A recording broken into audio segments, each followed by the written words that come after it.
తిరుపతిని ప్రపంచ స్థాయి ఆధ్యాత్మిక పర్యాటక కేంద్రంగా తీర్చిదిద్దడమే కూటమి ప్రభుత్వం లక్ష్యమని రాష్ట్ర పర్యాటక సాంస్కృతిక సినిమాటోగ్రఫీ శాఖ మంత్రి కందుల దుర్గేష్ అన్నారు. భక్తులకు కేవలం దర్శనమే కాకుండా ఆధ్యాత్మిక అనుభూతిని పెంపొందించేలా ఎకో మరియు అడ్వెంచర్ టూరిజం అభివృద్ధికి శ్రీకారం చుడుతున్నామన్నారు.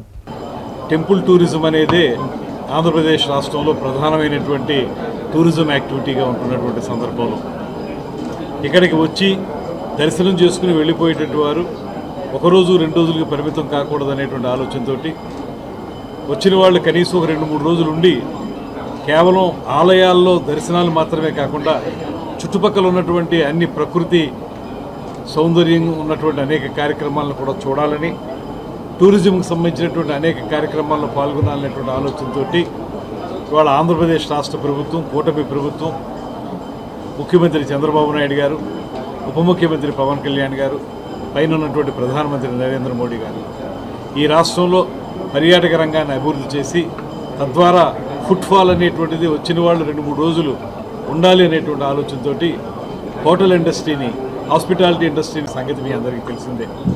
అందుకే ఇవాళ ఈ రాష్ట్రంలో గడిచిన ఈ 20 నెలల కాలంలోనే ముఖ్యంగా పర్యాటక రంగంలో రమారమి 20,000 కోట్ల పెట్టుబడులకి మేము ఎంఓయూలు చేయడం జరిగింది. అలాంటి ఒక నేపథ్యం ఉన్నప్పుడు ఇవాళ మళ్ళీ ఇక్కడికి వచ్చినటువంటి పిలిగ్రిమ్స్కి కానీ, లేదా బిజినెస్ ట్రిప్కి వచ్చినటువంటి వారికి కానీ, లేజర్ ట్రిప్కి వచ్చిన వారికి కానీ అందరికి ఉపయోగపడే విధంగా, అందుబాటులో ఉండే విధంగా ఇవాళ ఈ రెజెంటా దేవరాయ 4 స్టార్ హోటల్ ప్రారంభించడం అనేది చాలా ఆనందకరమైన విషయం. ఇది పర్యాటకుల యొక్క అవసరాలని కేటర్ చేస్తుందనేటువంటి మాటని స్పష్టంగా నమ్ముతూ ఉన్నాం.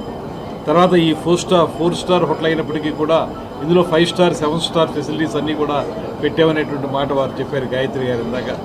అవన్నీ కూడా అందరికీ అందుబాటులోకి రావాలనేటువంటి మాటను కూడా తెలియజేసుకుంటూ ఇవాళ ఆంధ్రప్రదేశ్ రాష్ట్ర ప్రభుత్వం పర్యాటక రంగానికి పారిశ్రామిక హోదా కల్పించాం. అందులో భాగంగానే ఇవాళ కొత్తగా వస్తున్నటువంటి పెట్టుబడిదారులు ఎవరైతే ఉన్నారో వారికి SGST రీయింబర్స్మెంట్ కానివ్వండి, అదేవిధంగా పవర్ టారిఫ్ ఇండస్ట్రీస్తో సమానంగా ఇవ్వటం కానివ్వండి, ఇవన్నీ కార్యక్రమాలు చేయడం ద్వారా ఒక పక్కన ల్యాండ్ అలాట్మెంట్ పాలసీ తీసుకొచ్చాం.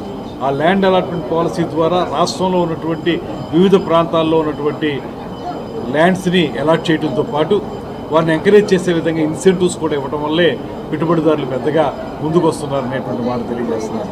దాంతోపాటు కేంద్ర ప్రభుత్వం యొక్క సహకారంతో ఇవాళ రాష్ట్రంలో మనం అనేక కార్యక్రమాలు చేపడతా ఉన్నాం.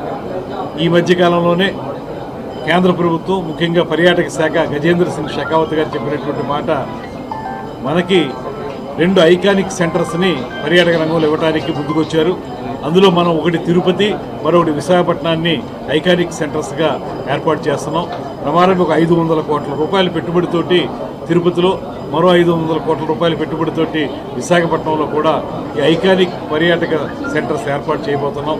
దానితోటి ఖచ్చితంగా ఈ తిరుపతి, ఈ పరిసర ప్రాంతాలు కూడా అద్భుతమైనటువంటి పర్యాటక కేంద్రాలుగా విలసిల్లుతాయనేటువంటి మాట నమ్ముతున్నాం. ముఖ్యంగా ముఖ్యమంత్రి గారు చెప్పేది కూడా 2029 వచ్చే నాటికి 50,000 కీస్ ఉండేలాగా, ఇవాళ ఉన్నటువంటి కీసు బాగా పెంచి 50,000 కీస్ ఉంటే మనకి వచ్చినటువంటి వాళ్ళు ఉండడానికి వసతి సౌకర్యం కల్పించగలుగుతాం. ఆ క్రమంలోనే ముందుకు వెళ్తా ఉన్నాం. ప్రతి నెల కూడా మాకు జరిగే SIPB మీటింగ్లో కానీ, లేకపోతే క్యాబినెట్ మీటింగ్లో కానీ కనీసం తక్కువ ఒక 2 కొత్త హోటల్స్ వచ్చే విధంగా ప్లాన్ చేసుకుంటూ ఉన్నాం. అందులో భాగంగా ఇవాళ ఈ రెజెంటా దేవరాయ వాళ్ళు ప్రైవేట్ రంగంలో ప్రారంభిస్తున్నప్పటికీ కూడా పర్యాటకులను ఆకర్షించే విధంగా వారు చేస్తున్నారు కనుక వారి యొక్క ప్రయత్నం సఫలీకృతం కావాలని, తప్పనిసరిగా ఇది సక్సెస్ఫుల్ హోటల్గా ముందుకు వెళ్ళాలని వారికి ఆల్ ది బెస్ట్ తెలియజేస్తూ రాబోయే రోజుల్లో మరింతగా పర్యాటక రంగాన్ని వృద్ధి చేయడానికి అందరం కలిసి సమిష్టిగా కృషి చేస్తున్నాం అనేటువంటి మాటని తెలియజేస్తున్నాం.